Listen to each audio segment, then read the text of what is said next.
What's up, my friends, family, and frenemies? How you guys doing? It's your girl, Dr. Shonna, and we are live before we end the day of Juneteenth. We have to have a really good conversation. So I'm going to need you guys to pop on in one at a time, and let me just get the housekeeping out the way. Make sure you guys share the video. Let people know that we're going to have this conversation. We're going to be talking about the strip club that opened up in the park, in the middle of the park in Philadelphia. And in order for us to have this conversation, I'm going to need each of you guys to share the video. Go ahead and give the video a thumbs up. Thumbs up, because the more you engage, the more YouTube and Facebook allows people to know that we are on having a conversation. So give the video a thumbs up. Leave a comment. How you doing, Stephen Johnson? Leave a comment. Let me know you are here. Let's have this really good conversation. We have to get into it today. And yes, this is going to be a Mental Health Friday episode. I just happen to be doing it on Saturday because I'm free today. So listen, what's up, Dwayne Williamson? How you doing? What's up to you too? Listen, I'm glad you guys are all coming, and I'm so happy to go get started with this conversation. Before we go ahead and pop off, I want to know, how was everybody's Juneteenth? How you guys doing with Juneteenth? Did you do anything special today? Did you guys have anything revealing for you all? Did your community celebrate it? Were you guys all played with all types of people at your events, not just people from your community? How was your Juneteenth? I hope you guys all enjoyed today, the so-called national holiday. Even though we've been celebrating this thing since 1865, but that's a whole nother conversation. We're not going to talk about that today. I'm glad you guys are excited about it. We have somebody in the chat saying, Too Funny Company says, damn, there's a lot of women inside of our community, and it's a damn shame. I don't know what that means, but hello, Too Funny Company. So let's go ahead and have this conversation. I want to talk about the pop-up strip club in the middle of a park in Philadelphia, Pennsylvania. Now, I know by now you guys have all heard of this. If you have not heard of it, you can go ahead and let me know, and I'll give you a little briefing on it. But I'm not going to spend too much time on that story because many of you guys should have at least already heard of it. But in the middle of Philadelphia, in a park in broad daylight, there were stripper poles, people throwing cash, somebody else picking up the cash, music, the whole shebang, and people walking around with cups in their hands in the middle of a public park in Philadelphia, Pennsylvania. So we're going to have this conversation here on Mental Health Fridays. And after we go through the story, we're going to talk about, once again, conditioning people. We're going to talk about classical conditioning versus operant conditioning. I want you guys to really understand how your minds are being programmed. I want you to really understand that we are deteriorating when we're starting to do things like this. I want you guys to really understand the impact that this will have on our community, including the children in our community. We got to really talk about this. This is a serious problem here. And I find it very fitting to have this conversation before Juneteenth ends. I find it very fitting so you guys can see how this whole thing is laughable. And when I say this whole thing, I'm talking about this national holiday and everything is laughable. And I'm not saying laughable to diminish or to take away from the purpose of Juneteenth. That's not what I'm doing. But I'm saying when we are doing pop-up strip clubs in the middle of the park in Philadelphia, Pennsylvania, our mind is gone. They know, you know what I mean when I say they. Don't start acting brand new on me, people. You know exactly what I mean when I say they. But I'm just saying, they know that our minds have been conditioned. They know that we are programmed to act and behave in certain ways. And I'm not saying the whole entire community. I don't want to thank you guys. I know how some of y'all are. Y'all don't like to be associated with the foolery and the buffoonery that goes on in our community. But let me tell you, when you talk about this system that we lived in, that we are living in, when we talk about this system and how this system is programmed and how people are conditioned to respond to what the system says is bad, i.e. our community, versus what's good, i.e. the non-melanated community, right? We are going to act in a certain way. That is what's going to happen. So I don't want to diminish the value of Juneteenth. That's not what I'm doing. But what I'm saying to you is the reason why it's laughable is because we continuously show up doing stupid goddamn things that actually harm our community. And we want to be recognized in a light that says we fought to where we are at. If this is where we are at, if we fought to get here, when we have pop-up strip clubs in the middle of the park, if we fought to get there, either we are the problem or we don't recognize that our minds have been controlled and conditioned and we are being rewarded for bad behavior. I don't know if y'all got that. Let me know if y'all caught that. We are being rewarded for bad behavior. All right. So somebody's saying, why are we acting like Juneteenth didn't exist before this year? Juneteenth has existed since 1865. We not acting like it didn't exist. I've been going to Juneteenth celebrations for many, many moons. We not acting like it didn't exist. America is acting like it didn't exist, not us. This celebration isn't for us, but that's a whole nother conversation that I'm not going to have today. This national holiday isn't for us. We've been doing it regardless. And it ain't going to change anything for us. The only thing it's going to do is make other people rich, but not us. But that's a whole nother conversation that we're not going to have today. Okay, but y'all understand the condition of the mind. And even though we're talking about the strippers in the park in Philadelphia, you can apply what I'm going to teach tonight for Mental Health Fridays on a Saturday. What I'm going to teach tonight, you can apply it to the whole Juneteenth situation that's going on. It's all a part of conditioning. It's all a part of conditioning. But let's talk about the strip club. I don't know about y'all, but for me, the strip club was an embarrassment. It was an embarrassment. Not because it was entrepreneurship gone disrespectful. I ain't gonna say it's going bad because they made their money, right? But it's going disrespectful. Not because of that, because I think they are very creative. And I always say that about our community. You can check all my videos. I always say that at the end of the day, we are leaders in our community. We are very creative. We can get a lot of things popping. We know how to make the money. We know how to bring in the dollar bills. That's why everybody watches us. That's why everybody wants us on their team. Because we know how to bring in the dollars. So I'm not saying that it was embarrassing because of that. It's embarrassing because it lacked tact, it lacked integrity, and it's actually damaging to our community. And it's embarrassing because it's demoralizing on so many levels. Right?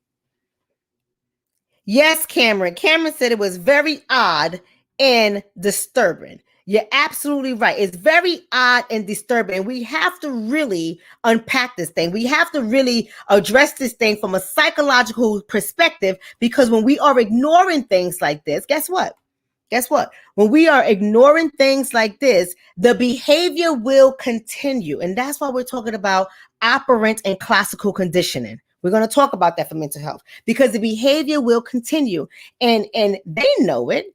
Don't make no mistake. There's a reason why primarily on Black media, there's a reason why it went viral. There's a reason why our community have been circulating this on Instagram. We've been circulating it on Facebook. We've been circulating it on YouTube. We've been circulating it. There's a reason why we're blogging about it. There's a reason why our community is talking about it and no one else is covering it, because it's designed to condition our community and continue with the behavior. I'm gonna show you guys how. Just give me a second. It's demoralizing. The whole thing was demoralizing. To get back to the topic at hand, it was demoralizing to women. It is demoralizing to children. And believe it or not, it's also demoralizing to Black men who love and care about our community. Did y'all hear me? Did y'all hear me? Do I need to repeat that? All right. Maybe y'all can't hear me. Is my volume good? Do I need to be able to turn this up? Are you guys hearing me? Is my volume good? Because I don't know if you guys are hearing what I'm saying. Let me know how the volume is doing, because I don't know if you guys are having a really hard time hearing me. But it was demoralizing. I got to say it again, because I need y'all to all catch that. Put on your mitts. Put on your thinking cap. I need y'all to catch that. It was demoralizing to women, children, and men. Why? Why? First of all, we're going to talk about the hypersexualization of women. We're going to talk about the hypersexualization of women. We're going to break that down regarding the women in our community. That is who the topic is. That is who we are exploring. This is Black media. This is what we're talking about. We're going to talk about the hypersexualization of the women in our community. We're also going to briefly touch on the children, why it was demoralizing for the children, and what it is doing to the brains of both young men and young women, young girls and young boys. How is this damaging and is demoralizing to the Black men that care about our community? Because you got to understand, unfortunately, and it shouldn't be this way, I'm a true proponent that we should not be all put inside the same pot. But when we're talking about this system that is developed and designed to go against us, to keep us as second-class citizens, to keep us as bottom caste, when we talk about this system, it is very important to know that even though many of us don't want to be associated with the people in the park at Philadelphia who are stripping on the poles, making their booty clap, jumping all around with her bone behind, we don't want to talk about that kind of stuff, and we don't want to consider ourselves a part of that community. But the truth is, unfortunately, the collective is judged. Somebody said not demoralizing to Black men. Can somebody help him to understand, or help her, whoever Alf Wiz is, help Alfie to understand how it is demoralizing to Black men? When I just told you that the community as a collective is judged. As the community, so you're going to tell me that all Black men demoralize and demean Black women? Is that what you're telling me? Are you telling me that all Black men will sell their Black women out and harm the minds of their Black children just to make a dollar?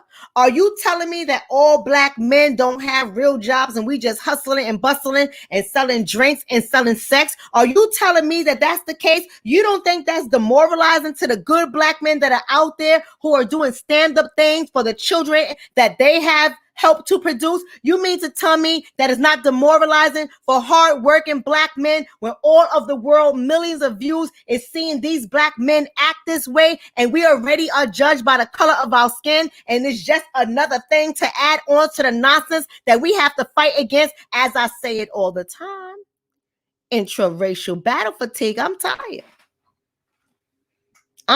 Can somebody tell Alf Wiz? Can somebody help him to think critically? Can somebody fill him in on what's up psychologically? Can somebody do it? Because I'm tired. I'm tired. It's unfortunate that the collective is judged. The images of these Black women harm the images of Black women across the board.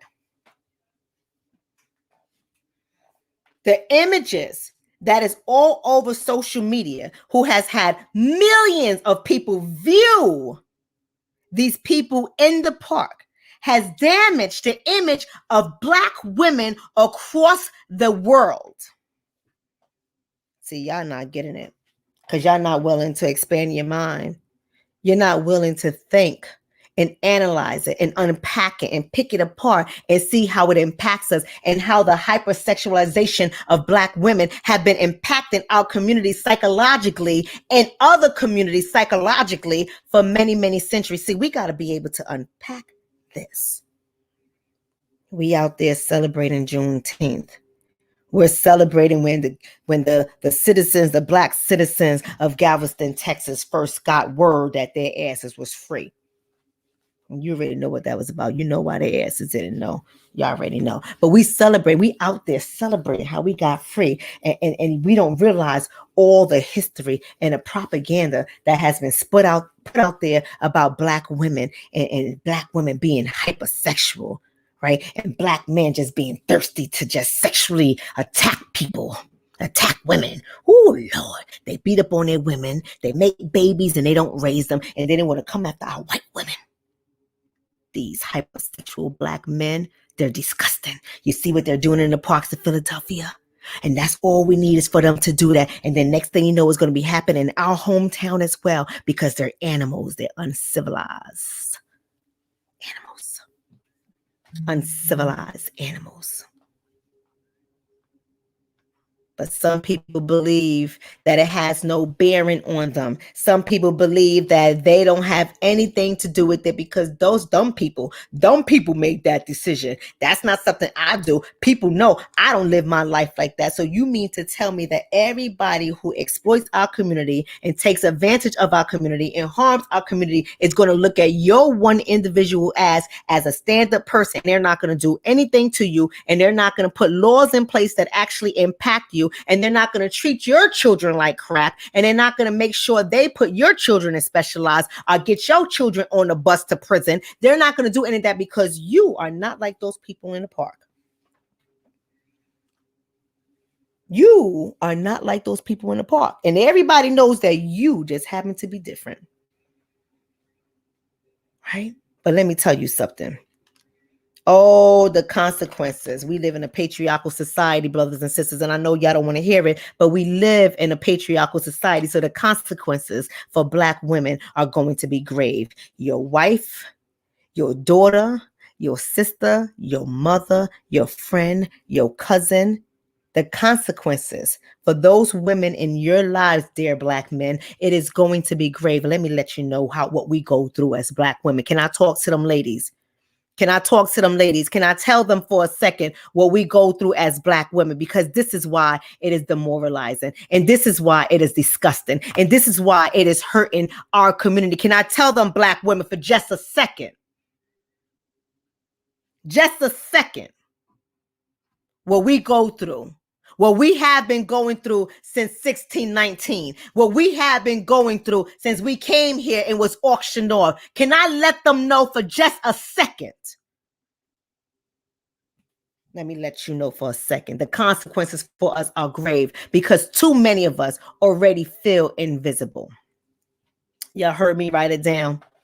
Too many Black women already feel invisible. What does it mean for us to be invisible? See, when you have women in a park shaking their asses, getting their dollar bills, making it clap, when children are walking around, when white people are walking around, when Spanish people are walking around, when Asian people are walking around, when Indian, hell, when every community that benefits from the exploitation of our community is walking around to see how we behave, and you think the good Black women are going to be recognized?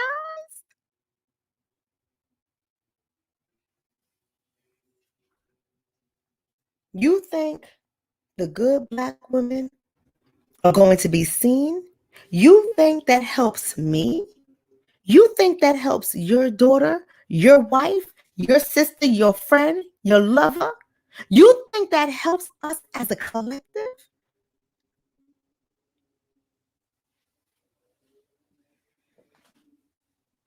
You want to know another consequence? We're going to be fetishized. Everyone's going to want us as their fetishes. Because we've been conditioned. Every last one of us have been conditioned by this kind of nonsense, and it continues to this day. And we black women are looked at as a sex symbols. And we are the fetishes for many men. And not just black men. I'll tell you how I know.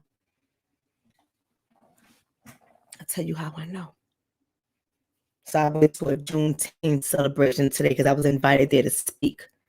And I walk in with my beautiful white dress, glistening in the sun. Looking how I look.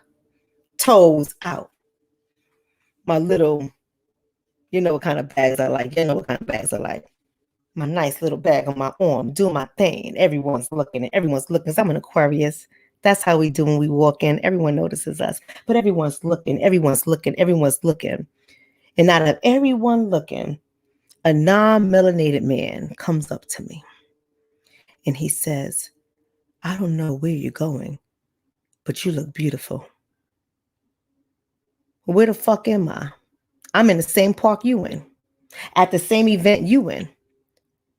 So what do you mean you don't know where I'm? Get your little ass. And that's how I feel. See, now some people would say, well, he was just being nice. Why you got to look at it in the negative now? He was being nice. He noticed how you look. You was just floating across the park. He just thought you was being nice. Yeah, that's what you think? So when we just think about black men, we just think that black men, when they see a woman, the first thing they think about is sex, just black men. But when a white man see a black woman, you're going to tell me he don't just think about sex?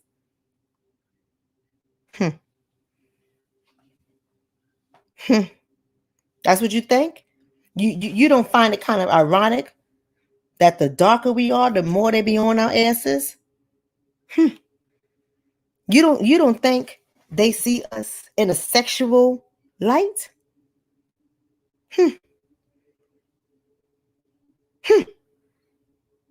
So you got to understand.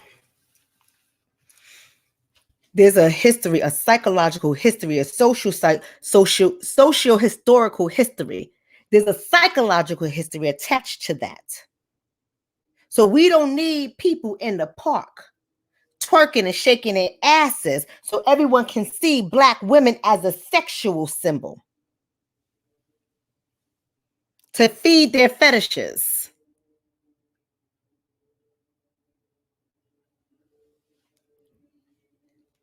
You want to know another consequence? I'll tell you another consequence. I got 4 consequences for you. First of all, we're invisible. Second of all, we are the fetishes of many men, especially non-black men. Hello? Third of all, we are devalued as black women. We are devalued. There's a lot of assumptions that are automatically labeled, are tied to us, anchored to us the minute we walk into an establishment. The minute we walked in the doors, I don't care if you're walking through the boardroom doors. I don't care if you're walking through the college doors. I don't care if you're walking through the grocery doors. I don't care if you're walking through the club doors. There is a certain type of value that is assigned to us, and the value is not the same as other women.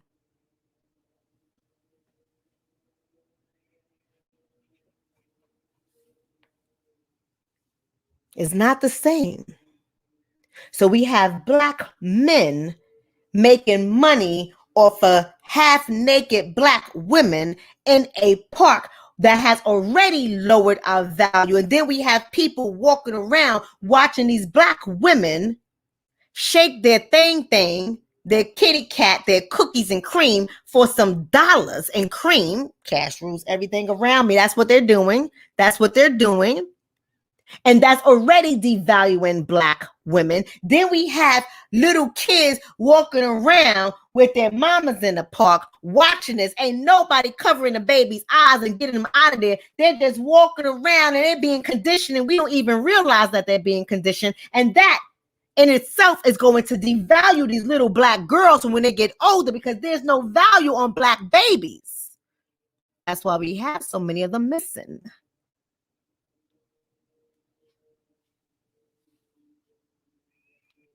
And then the other consequence for us is we are ignored. We are invisible. They can't even see us. So I don't know which one you'd rather be, invisible or ignored, because they're two different things. We are invisible. They can't even see us. They bump into us when they walk and don't say, excuse me. You hold the door, they don't say thank you, because they can't even see you. You are invisible. They walk right past you and pass you over because you are invisible, Black woman. And when we talk about being ignored, you could be talking and they turn around and look you right in the eye and they skip over what you're saying to go to somebody else behind you to let you know your voice is not welcome here. How many of you Black women experience that? Don't let me speak on your behalf. How many of you Black women experience that? I will wait for this. No, Todd, it was not on Juneteenth, but I find it appropriate to have the conversation on Juneteenth, because while we're trying to celebrate allegedly being free, we have nonsense like this that has gone viral just a few days before being free on June 19th. It goes viral in the same time that the so-called president that you guys voted for, you guys, and y'all know I didn't, yo asses, it has gone viral at the same time he signs this into law around the same time. You don't think something is tied to that? You don't think something is tied to that? There's so many of us educating our community and teaching our community, and our videos get targeted. Our videos shut down. They're glitched. Our videos don't get shown to other people. The notifications when we're going live is not let out to people. Our click rate is very few. Our views get lower on certain conversations. So we know that social media can control what is being put out there. We know when we upload videos that they deem propaganda or conspiracy videos, we know it never makes it to our page because they blacklist it and they take it down so people cannot see it, because they don't want that message to get out there to program and condition the minds of the American people. But you allow video of a pop-up strip club in Philly to go viral. You think this is by accident? Oh, y'all not ready for it. You're not ready for it, because I'm the conspiracy theorist, right? That's what I am. That's what I am, right? That's what y'all call me. Some of y'all call me that, right? Some of y'all don't want to think too deep. It's easier to dismiss what I'm saying than to analyze, be critical in your thoughts and to unpack what is being said so you could think a little deeper. But then again, you are socially conditioned to believe what other people tell you and not to think on your own, to unpack it, to research, to understand where it's coming from, to apply it in a social historical context. You're not conditioned to do that. So what I'm saying is not interesting. I get it. But yet this is the same community that likes to quote Malcolm X. The most disrespected woman in America is, come on now, y'all all know it. Y'all all know it. Don't want to listen to me, but you want to quote Malcolm X. The most disrespected woman in America is what? Come on now. The Black woman. Isn't that popular? Don't you guys discover that off the internet, off of YouTube, Google, Facebook? Y'all done discover it. Now y'all like to say it like it is the new anthem. The most unprotected person in America is who? The Black woman. But you forgot about that when you put that pop-up strip club in Philadelphia. You forgot about that. The most neglected person in America is who? The Black woman. But you forgot about that. when you put that strip club up there and was neglecting the minds and the eyes of the little children who walk by, especially the little black girls. You forgot about that. Oh, we're not going to forget about it today, because let me tell you something. Although what Malcolm X said about the black woman being the most disrespected woman in America, being the most unprotected person, not just woman, but person in America, being the most neglected person in America, although his message is still applicable, it loses its potency when we got strip clubs popping up all over the place. And so you think this is new. I had to do a little research. You know how I am. I had to do a little research about pop-up strip clubs, and it's not new. So why this one went viral? I had to dig a little deeper about pop-up strip clubs, and it's not even new to Philadelphia. I found an article from 2016, 2017 about a pop-up strip club that one of the councilmen or legislation people was trying to get shut down. I already found those articles, but you ain't know about them. So why those articles didn't go viral? Why those articles weren't streaming everywhere about this pop-up strip club that they was doing? But here it is in the middle of the park, right when we get this holiday as a federal holiday. And I don't know why they made it. Well, I know why they made it federal. Y'all know why. Y'all know why the shit is federal. However, it's not why you think it's federal. But I know some of y'all know how y'all are. You get excited about little symbolism. You know, you get excited about these symbols that they throw out there, right? That's right, Gloria, in the playground, baby. Y'all get excited about these kind of things, right? Y'all think it's very great, it's very important, very good. It's a good thing. It's a good thing. You don't find it ironic that this video went viral to show us demoralizing ourselves and our community?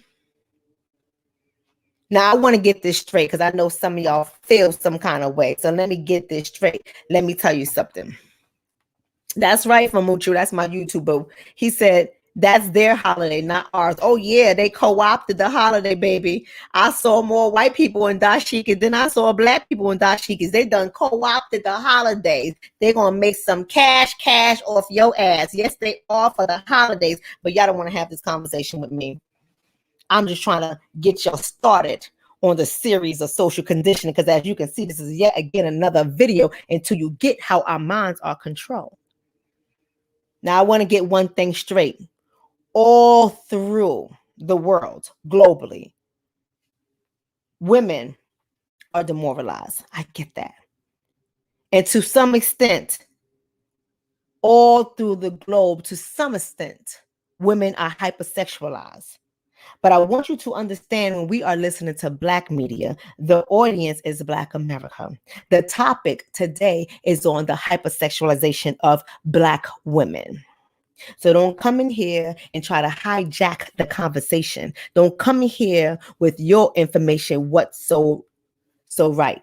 I don't care about your information. We are talking about Black women, but it's not for me to take away from the demoralization and the hypersexualization from all women across the globe. I get that and I understand that. But today we are talking about Black women because Black women have endured this via media for over 400 years. All right. Black women in the media have endured excessive sexualization for 400 years.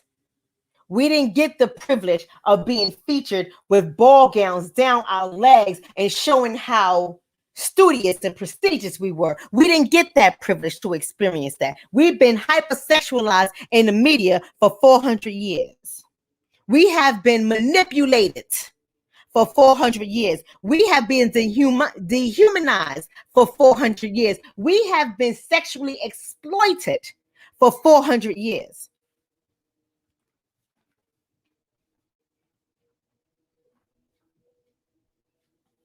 I want you to know. I want you to know. Carrie, you saying I'm breaking up. What's going on, Carrie? Am I breaking up? Y'all let me know. Can y'all hear me clearly? Let me know if y'all can hear me clearly. I'm not sure if y'all can hear me. I want to make sure you hear me because I don't want y'all to miss any of this message. Because it's a problem when we don't see a problem with the strip club being in the middle of a damn park. It's a problem when we don't see the problem with demoralizing and hypersexualizing Black women. It's a problem when we try to make excuses and we say, you know what, God, everybody got to get their money. I'm just saying, though. I'm not saying it's right. But we can't shame somebody for trying to get their money. That's the nonsense that we do. That's the nonsense that we do. So somebody's telling me it's choppy. I don't want it to be choppy. I don't want it to be choppy. You gotta let me know. But if it's choppy, y'all gotta let me know when it gets better. Because I don't want it to be choppy. I want you guys to hear the message. For decades, we have worked to change the images in the roles assigned from us. If it's buffering, I don't know what to tell you. It ain't me. Somebody else is saying you good. So is it buffering? Is it choppy? Can you guys hear me? It says the voice isn't. Okay, so the voice is clear. That's what's important here. I can't work on what Facebook or YouTube does with my videos. Okay, somebody else is telling me it's crystal clear. Somebody says it's buffering. Somebody else says it's freezing or blurring. It's all over. So maybe some people got to check their connections. But if you can hear the message, that's what's important here.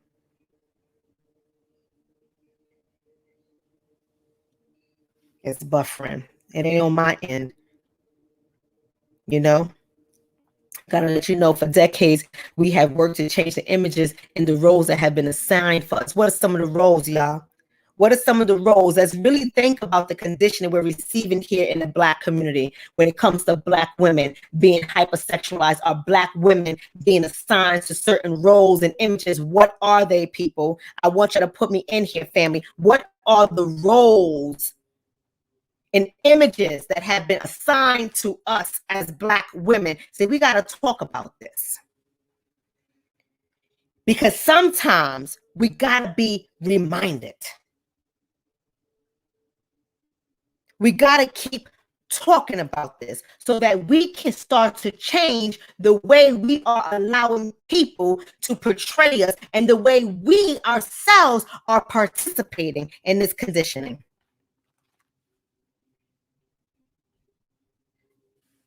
There you go. Somebody said mammies and hookers. Here we go. We're the mammy.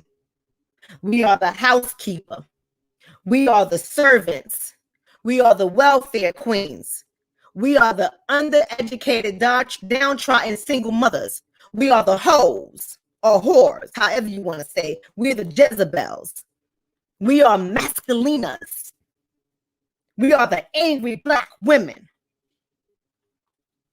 This is what they have assigned to us. So you wonder why we are invisible.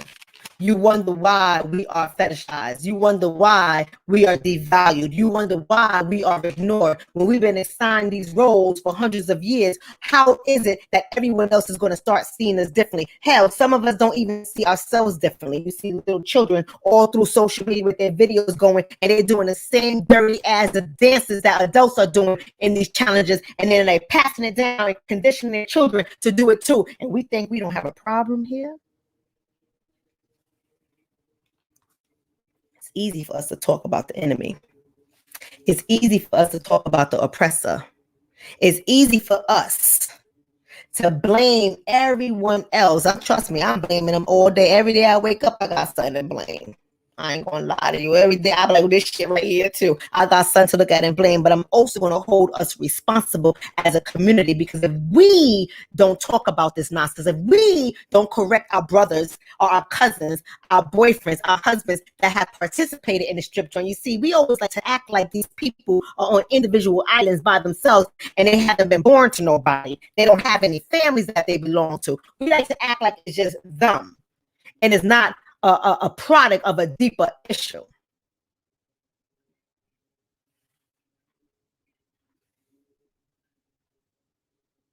Not realizing that one of the most damaging portrayals of Black women are those that are sexual objects. So we have normalized this. We have made this okay. And when are we going to hold our Black men and our Black women responsible? When are we going to hold each other to the highest standards and say this is not acceptable? When are we going to come in there as a collective and storm their little hustle that is demoralizing Black women and hypersexualizing Black women with little children walking around and everybody of other races and cultures watching us do this kind of nonsense in the park? When are we going to organize and go in there and let them know that is no longer acceptable in our community? Where are we going to hold each other accountable? I'll tell you why it's not happening. I'll tell you why it's not happening. Because the media is a weapon of mass destruction. The media has controlled everybody's goddamn mind in our community, and not just the people popping and dropping, twerking and making it clap, not just the people who throwing dollar bills, not just the people that's getting women to come and shake their asses and offering them a lot of dreams, not just the people who have produced P-Valley. Oh, you don't want to talk about social conditioning. You don't want to talk about social conditioning. The media. So what is the media? We're not just talking about YouTube. We're not just talking about Facebook, Instagram, TikTok. We're not just talking about Channel 5, Channel 7, CNN, ESPN. We're not just talking about MSNBC. We're not just talking about that kind of media. We're also talking about HBO, Showtime, Cinemax. We're also talking about Netflix. We're also talking about Amazon Prime. We're also talking about Hulu. We're talking about all avenues. We're talking about the producers of P-Valley. Y'all know P-Valley, right? Y'all know P-Valley, right? And that's okay, so I'm going to tell y'all anyway. So it's a show that comes on, and they have made the world of stripping normalized, as though this is just what these Black women do. That's what these Black men do. This is what they just do. And they have normalized it. They got all types of things. And somebody saying P-Valley, y'all need to Google it because you know I can't put it up. You know, if I put it up on Flag My Channel and talking about copyright infringements, I've been a very good girl. But y'all can go ahead and Google it. How a whole darn series is out on P-Valley. M-I, crooked letter I, crooked letter P-P-I, Mississippi. Strip clubs. I mean, all types of relationships in there. It's just all damn interested. Yeah, go ahead and watch it yourself. But I have to let you know the media is a weapon of mass destruction. The media has managed to transcend, do you hear what I'm saying? Make-believe world to the real world. The media has found a way to break through make-believe and make it manifest and show up in our lives, our everyday lives, and our family. Shout out to Samuel Jenkins. Says, blasted Dr. Shonna. Only a hijacked mind would say something as messy as everybody got to get theirs. Blast them down. Right? You're absolutely right. You're absolutely right. But I want y'all to think about that for just a second, how the media is a weapon of mass destruction, how it has managed to transcend make-believe world and break it into the real. It's changed dimensions. Y'all think dimensions ain't real?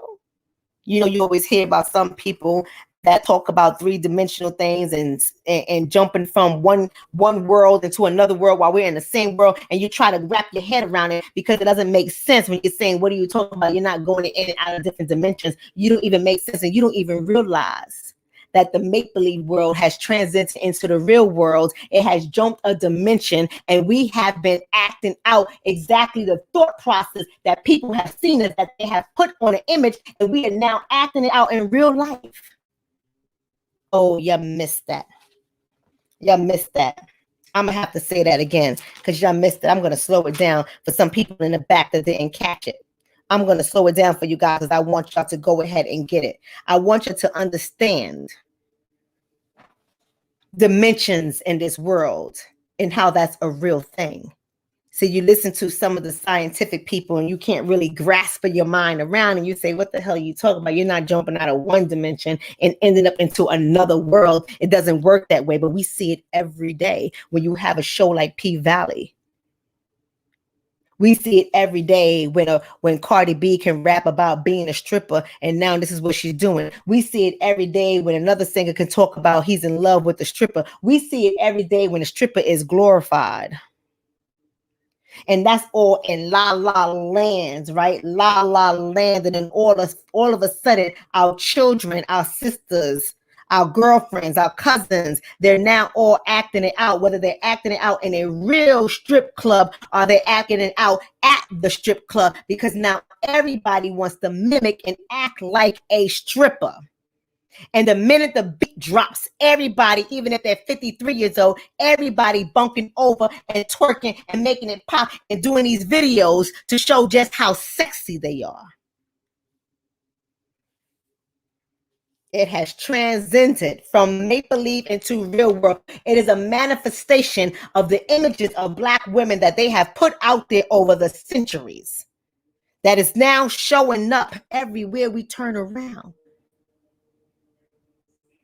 And Instagram is a haven for it. We say no man. What you say no man for, LG? Right?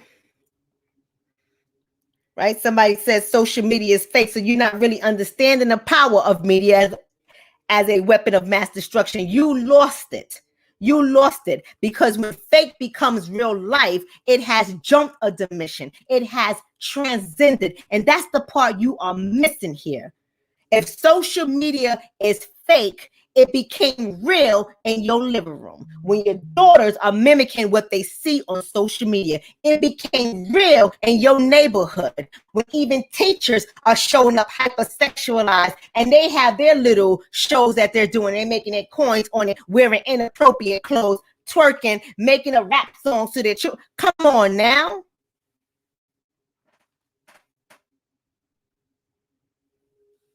This is not a game. The pop-up strip club is just a manifestation of our conditioning that we have received day in and day out through media. The pop-up strip club is just a conditioning. It reflects how our oppressors. Oh, y'all ain't ready for this conversation. I already see it now. It reflects how our oppressors have controlled our minds, and nobody wants to believe that. They say, what are you talking about?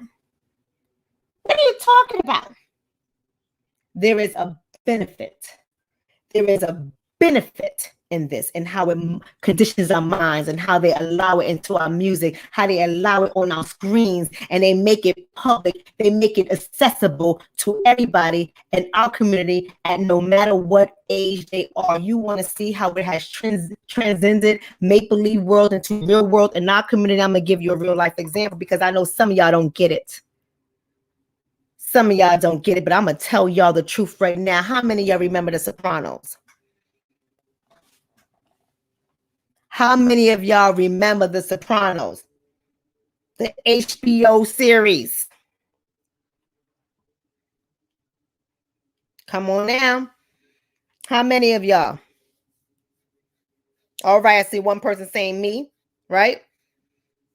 So just in case some of y'all was under a rock when The Sopranos was on HBO, and trust me, I used to love watching that show faithfully, ready for it when it comes on. Loved every damn thing about it. Even when they went to Bada Bing, which is right over here for 46 where I live at, right?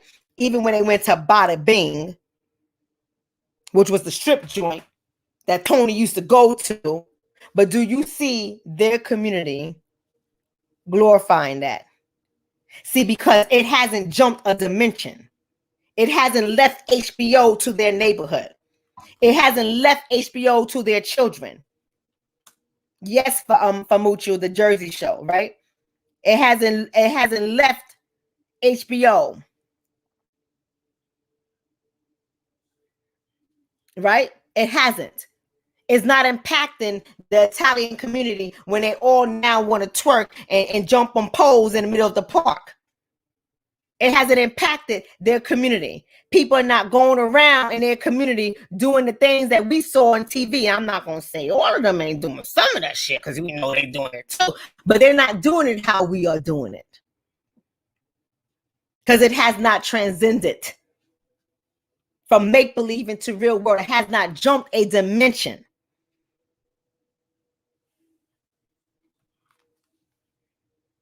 But why do you think it has crossed dimensions in our community? Right? Why do you think? Somebody said, yes, it has, but they just black up front. I guess you're saying just put. We're not talking about a few of them people. We're talking about when it has become normalized. That's what we're talking about.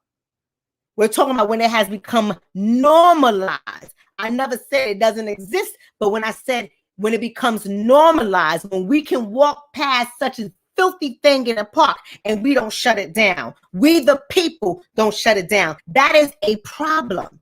That is the result of conditioning. And that's where we have to understand that. That's where we have to start unpacking it. If somebody gets shot by the cop, we're showing up. If somebody beat you down in the Chinese or the Vietnamese nail salon, we're showing up. If somebody drag a black woman out the store by her hair in the hair supply store, we're showing up. But why aren't we showing up at the park?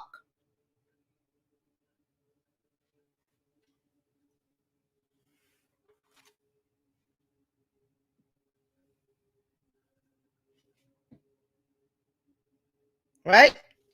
Why aren't we showing up at the park? And that's what I mean when I say it has transcended from make-believe into the real world and now community. Because it's part of conditioning that has been happening for centuries by our oppressors. They have made power look so attractive, so we want power. They have made money look so attractive, so we want money. We want big gold chains. We want the fancy cars. They have made it look so attractive, so we want to identify with our oppressors, and we adapt his mindsets. We adapt his behaviors. We do to our women as he does to our women. And I don't know why this is so difficult for so many people to wrap their brains around it.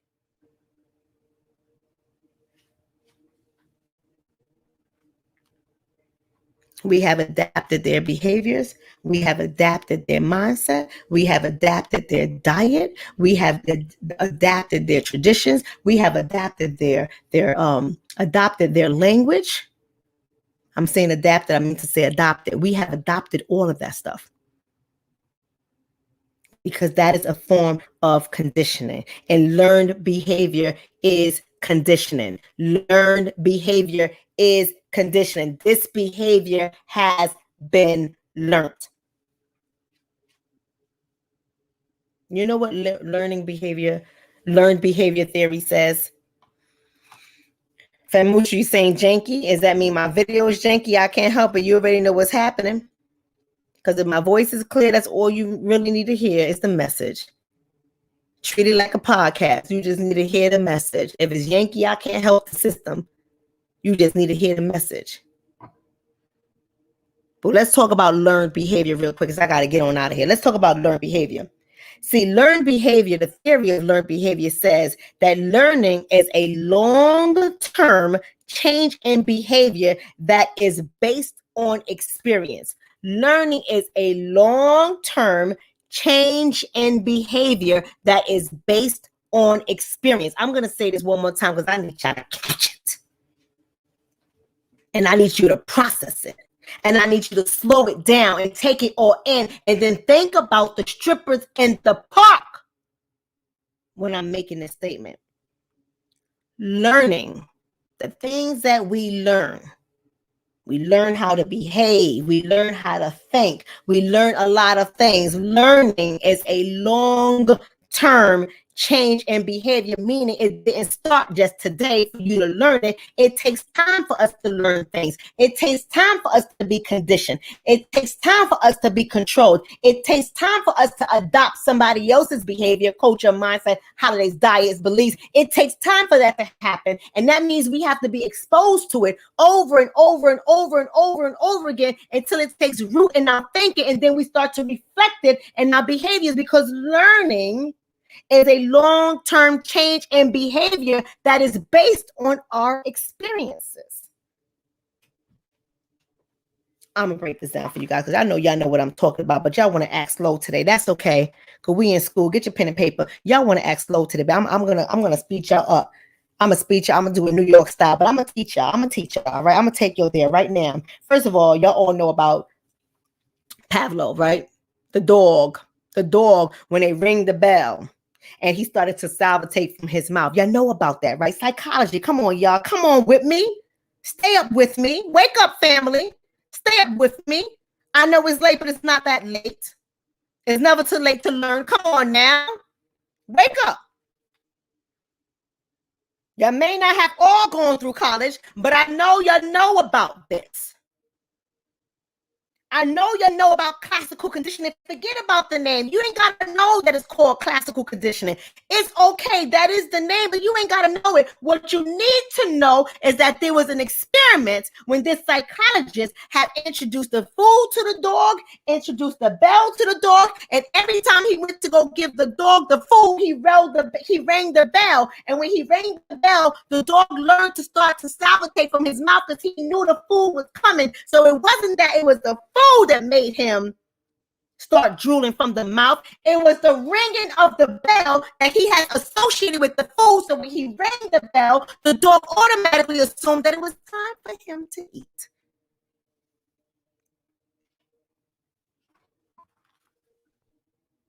It was time for him to eat. So they rang the bell, and the dog associates the ringing of the bell with the food. And that's what made his mouth watery. And that is called a conditioning response. He was conditioned to behave some kind of way. So when you go to the club, when you go to the birthday party, when you go to the wedding, when you go to the baby shower and there's a DJ and music, when you go to the park, when you go to the concert and the song drops, and everybody's conditioned to say, that's my song. And when it's a booty popping song, everybody just happens to bend over. They put their hands inward on their thighs and they start twerking.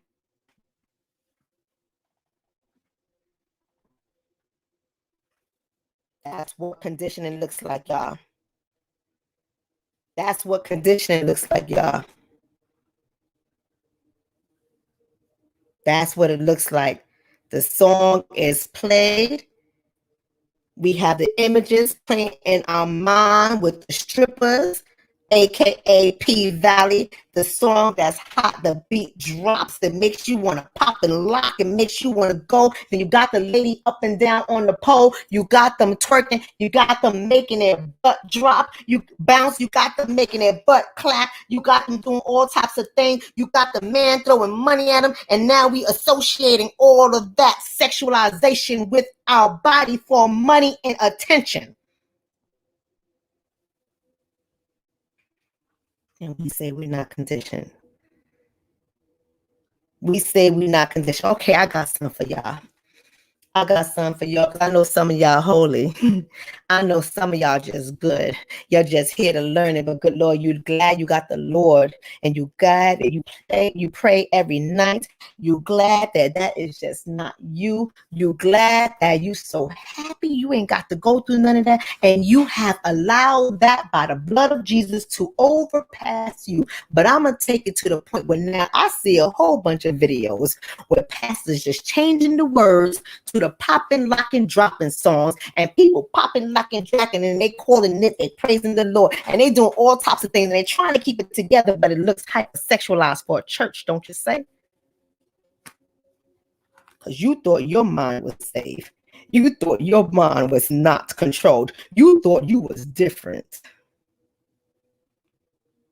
You ain't different. Classical conditioning. Say that music and you automatic twerk because the music is letting you know it's time to get nasty. You're just trying to change the lyrics and throw Jesus in there a little bit, but just like doing street dances. Talking about you praising the Lord. And y'all simplifying it and normalizing and saying, ain't nothing wrong with that. Sometimes you got to add in some of the worldly thing to reach the people, especially the young people. Ooh, baby. Ooh, baby. Y'all think y'all can say that to me. You can't say that to me. Maybe you can say it to somebody who ain't trained in the mind. You can say it to your congregation. You can't say that to me because I understand the psychological implications of that. I understand what happens as a result of that. So you think it's funny and you think it's fine. And you say, you see that pastor, he got an IG page. Follow him. But now he's just thirsty for the followers too. He's thirsty for the likes too. He's thirsty for it too, because you know why? Because he's undergoing operant conditioning. That's the other word I want you to know. Write that down. You ain't got to really know the word, because I'm going to give you an example. I'm going to put it into context, but just in case you want to try me on this, just in case you want to question the doctor, go ahead. The first one was classical conditioning. Ringing up the bell, your mouth is watering. Classical conditioning, put that music on that's associated with the people popping and dropping and locking in the videos. You put that music on at the little kid's birthday party, and even the little kids is popping, locking, and dropping it. Classical conditioning. Let's go ahead and talk about operant conditioning, because y'all don't say this, because y'all don't see it, but I'm going to let y'all know. So what is operant conditioning? I'm going to have to get on out of here, right? I'm going to have to get on out of here. What is operant conditioning? That's right, Gloria. Gloria's kind of late, but I'm letting you know, Gloria. Yes, let me put you on the screen, Gloria. Yes, the Philly strip club in the middle of the playground. Oh, you're not late. You've been here. I know what you're saying now. Absolutely. That is classical conditioning. Well, I think that's operant. I think that's operant conditioning. Let me go ahead and bring you guys up to speed with operant conditioning. I want y'all to be able to catch that. Operant conditioning. That's when consequences lead to consequences lead to changes in voluntary behavior, right? Consequences lead to changes in voluntary behavior. Consequences lead to changes in voluntary behavior. You have reinforcements, right? So think about it. I'm gonna put it to you. I'm gonna break it down for y'all. Just stay with me. You're learning something. You have enforcements or reinforcements. So reinforcements are designed to increase behavior. Make it likely that the behavior repeats. Now, I know some of y'all got little kids in special ed, right? And they give them gold stars, they give them lollipops, they give them stickers, they give them free time, they give them play time, they give them all these things because they're trying to increase the behavior. Punishment is designed to decrease the behavior. If you selling drugs on the corner, you get locked up. That's supposed to be a form of punishment because they're hoping that it's going to be designed to teach you a lesson so that you will not do it again. Operant conditioning. I want y'all to hear me, people. I want y'all to hear me clearly. We going to school tonight. Don't worry, we almost finished. You're almost out of class. Calm down. Ain't going to be no class tomorrow. Ain't going to be no homework tomorrow. Calm down. Just learn a little something today. Operant conditioning. Then you have to understand that the reinforcement, remember what I said about reinforcement? That is when we increase the behavior. So we raise the likelihood of the behavior that we want to see more of to be repeated. You have positive reinforcement. I'm going somewhere with this. Y'all got to slow down. I'm going somewhere with this. We got positive reinforcement. That's like when there is an addition of the stimulus. So that means that you're getting a reward. It is an addition to whatever the stimulus is. So if you ate all your vegetables. You hate that broccoli. You hate that spinach. And you ate all your vegetables for mommy. Mommy gives you an ice cream cone for dessert because that is a positive reinforcement. So the next time you can eat all your vegetables because you're going to be anticipating what? Some type of nice sweet stuff for dessert. Right? Somebody's saying you need to read your comments. What are you talking about? What are you talking about? I don't need to do anything but stay black and die. So you want to rephrase that, TBJ? You want to rephrase that? I don't need to do anything but stay black and die. But you can let me know what you're trying to say. Angela, what you mean when you say what? What do you not understand, Angela? Because I want you to catch that. If you're not catching something, I want to be able to repeat it so that we can process it.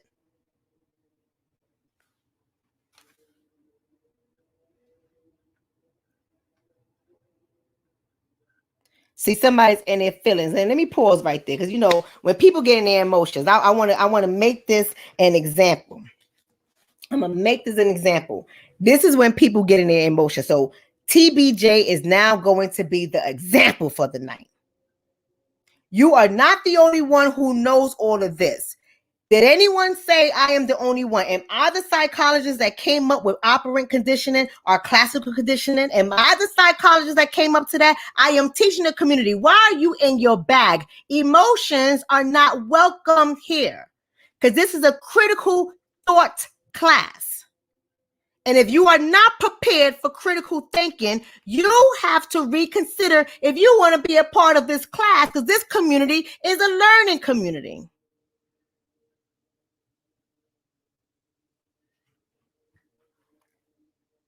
No one goes to the school and tell their professor that you are not the only one that knows this. No one goes to their professor. So the work that you have to do is inner work. It has nothing to do with the teacher, but everything to do with you. So what is happening inside you that you're feeling some kind of way that I'm teaching people outside of you that may not know it? Is your ego that big? Is your ego that big that you think you are the only one listening to me, my brother or sister? Are you that selfish that you want to take away from all the young people who log on to learn something? You think this is about you? Are you that vain that you think this is about you? You think I'm taking credit for something that is 100 years old?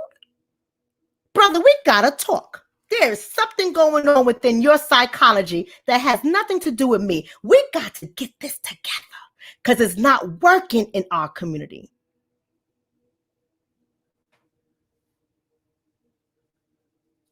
And y'all don't know. It's right here. Is my YouTube husband. Don't play with him. He gonna come after y'all. If I was on my regular YouTube, I'll be able to make him a moderator. I'm gonna make him a moderator. That's right, Sam.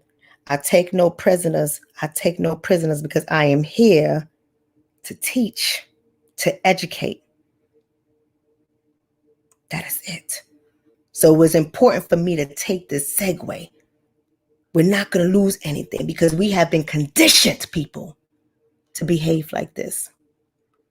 We have been conditioned to see another within our community as competition and not as a stepping stone. We have been conditioned to find flaws in each other and to state them publicly and to work to tear down the messages that we are putting out there to organize our community. We have been conditioned. Albeit, call it classical. I love you too, TBJ. Don't get in your bag here because you can't be in your bag in this show. I love you too. Just because I'm having hard talk don't mean I don't love you. I love you. But we all have to change behaviors. We got work to do. That's right, Cameron. Cameron said no disruptions in the classroom, but sometimes we have to have a teachable moment, Cameron. So let's go back. Where was our class? Who can tell me where we were at? We were at positive reinforcement. So if you eat all your vegetables, you get a reward. You get some broccoli. You get some ice cream. You get some cookies. That's positive reinforcement. Then we have a such thing called negative reinforcement. And that is when we remove a stimulus. That means we remove the pain in order for us to get the behavior to repeat itself. Let me break this down for you because I need you to understand what I mean. So if you clean the house, if you do the dishes, if you get ready for bed on time, your mommy comes to you, she gives you a hug, she gives you a kiss, she gives you affection. That's positive reinforcement. It is hoping that you repeat those behaviors because it's acceptable. Negative reinforcement is this. You got a cell phone. You pay your bill on time. Then 1 month you slip up. You slip up and you are a few weeks late paying your bill. And then you have a service other than Verizon, and they go ahead and turn off your ability to make phone calls. You can still receive them in, but you can't respond. You still can receive the text messages, but you cannot respond. They take away your ability, and then you pay your bill. You pick up the phone, you call them, you say, I want to make a payment. They're happy you want to make a payment. You go ahead and you pay your bill, and they remove the suspension from your phone. They now allow you to make phone calls. They now allow you to return text messages. And that is called negative reinforcement. Is when you get rewarded by removing the thing that is causing you pain. You pay your bill on time. I'm going to take away the suspension. And you're now going to be able to make phone calls. That's negative reinforcement. See, we don't even realize that we are being conditioned every day. We don't even realize that our everyday our interactions with one another or others outside of our community is conditioning us. So when you go ahead and you apply this to the pop-up strip club in Philly, can you guys see what's happening here? Is it classical conditioning or is it operant conditioning? I done taught you a class. Let's see if you pass the test today while I sit back and wait for y'all to give me the answer. Is it classical conditioning? Ring the bell, the dog starts salivating. Put on the pop it, drop it, lock it music, and everybody, including the baby, start popping, dropping, and locking it. Or is it operant conditioning? You remove something or you give a reward. You remove something that's causing pain or you give a reward. Which one is it? Which one is it? Because I need y'all to understand how we are. Thank you very much, Deanna. Deanna's the first one because she got it, right? Deanna said operant. I know Diana is an active student. Deanna says operant. You are absolutely right. It is both positive and negative reinforcement in order for us to continue the behavior, in order for us to perpetuate the propaganda that has been put out there about us. In order for us to keep that propaganda in motion, we have to be rewarded either by positive reinforcement or negative reinforcement. This thing went viral.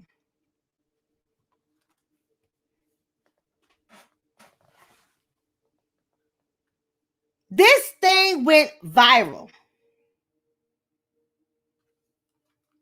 And it was rewarded. You think 1 million views is not going to keep this sucker going? You think it's not going to send a message to somebody else who is watching that view? Oh, shoot. They went to the park and made some money. We can get this money right here. We can get this money real quick. You think it's not going to condition the mind of people who's watching it? You think that the local drug dealers whose weed is getting cut by the legalization of marijuana, you think they're not going to learn how to add on an additional stream of income? Isn't it all about multiple streams of income? You think that's not going to happen? You don't think they purposely allowed these people to earn money in a public park in the daytime with even children walking by? You think that was by mistake that these people were allowed to operate when back in the days you couldn't even sell DVDs or movies on a corner without the cops choking your ass up, taking your stuff, locking you up, bringing you to prison, and booking you?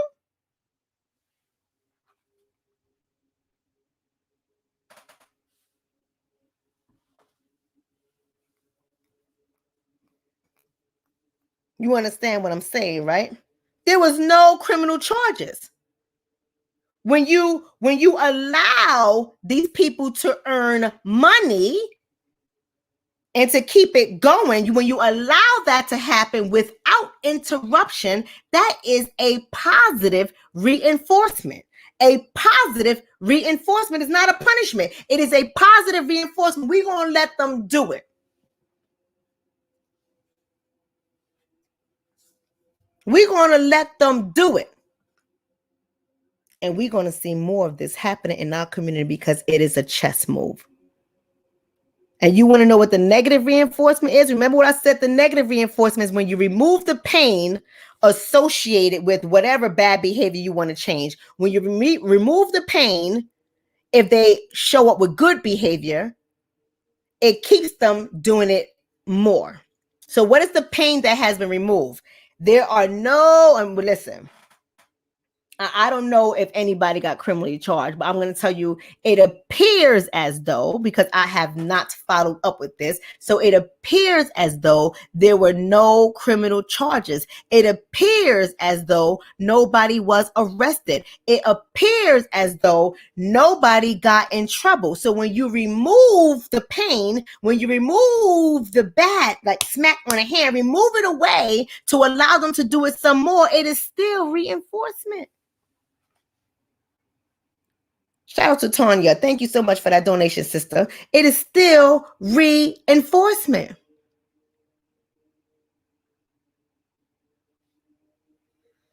Oh, thank you for that, Chris Curtis. Dr. Shonna, you have amazing communication skills like Dr. Betty Shabazz. Oh, that is an honor.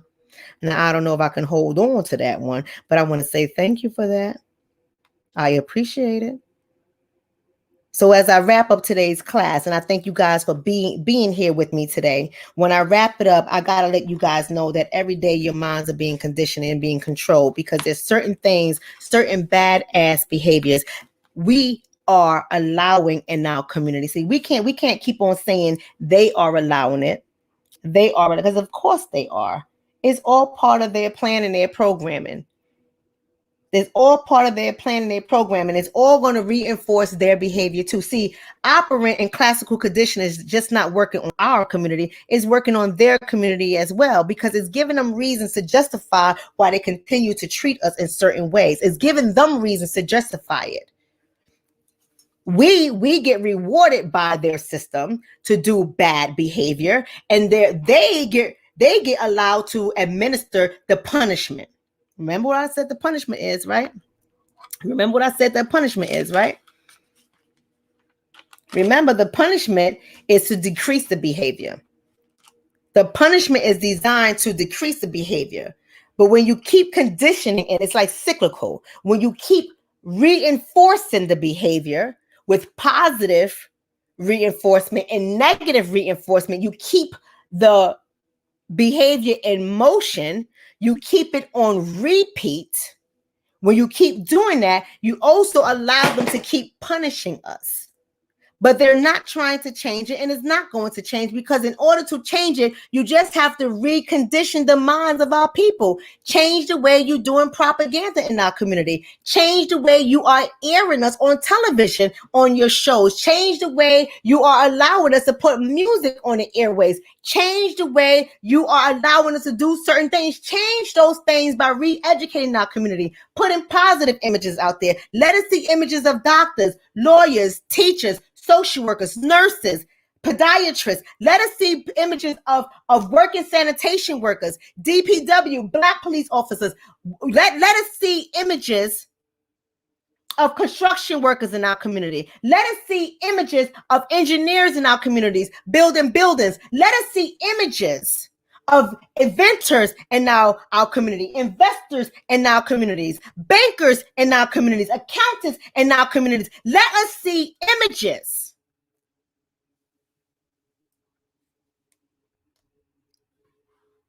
On your media,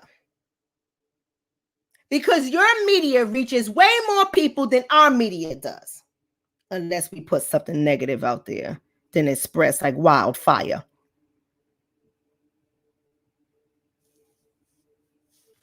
Put those images up there and watch how our behavior changes. Watch how our language change. Watch how we start aspiring to new things. Put those images out there. Put other positive shows out there.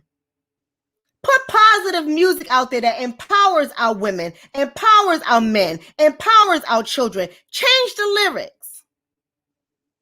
Now, you know they ain't gonna make no goddamn money when they do that. Right? That's right, Charles Ramsey. He says, stop forcing us to see hood booger shit. Change those images. They're not going to put it out there because they understand psychologically the power of conditioning. They understand the different type of conditioning mechanisms that are out there, including social engineering. They understand the powers behind it. They understand that once they can get hold of your mind, they have the ability to control your behavior. And once they control your behavior, they can cause you to deconstruct your own community. In other words, they throw the rocks and hide their hands.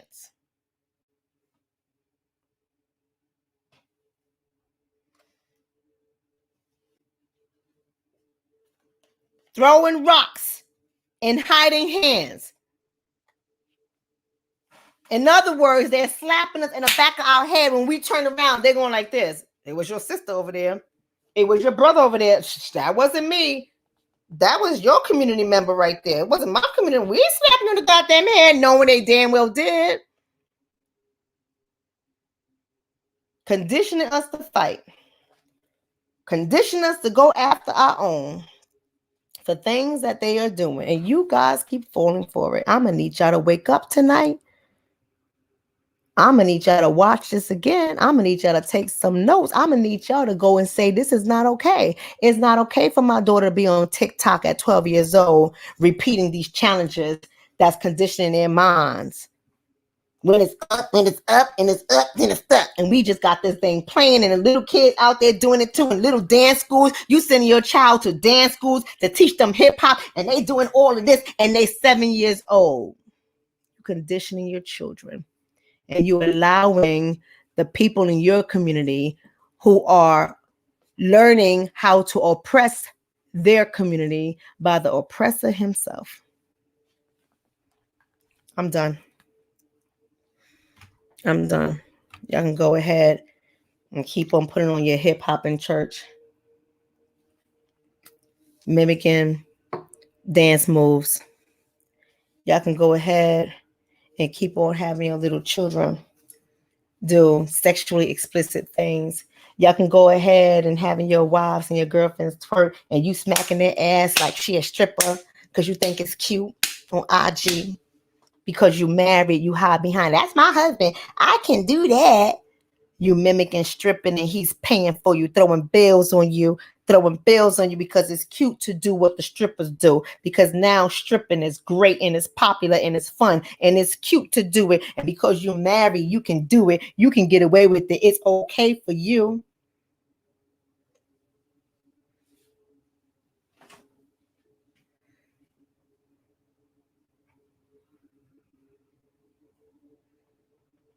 Thank you. Somebody said, fully understood. I'm glad you got it. I'm glad you get it. Right? Social conditioning, classical conditioning, operant conditioning. We are being conditioned. We have learned how to behave, and we have to unlearn this by first raising our consciousness for how we are showing up. We have to be committed to changing behavior. We have to be committed to changing our thought process. We have to renew our minds.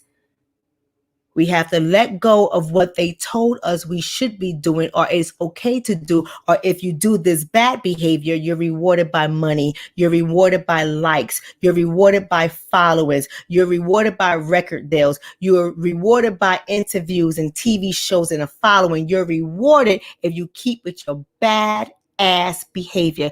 And we are normalizing it every time we support filth and garbage. Y'all have a good night. I love you all. And for all my ladies that was in the Iris class, thank you so much for showing up today as we continue on with learning how to have better relationships with our men so we can rebuild our communities. I love every last one of y'all. May y'all have a blessed night. Be kind. Share the video. Like and subscribe to my channel on YouTube. Follow me on Facebook. Join me on Instagram. Be a part of the communication that is going to help you to elevate your thinking, to control your emotions, and to be more by doing better. Have a great night. Be blessed.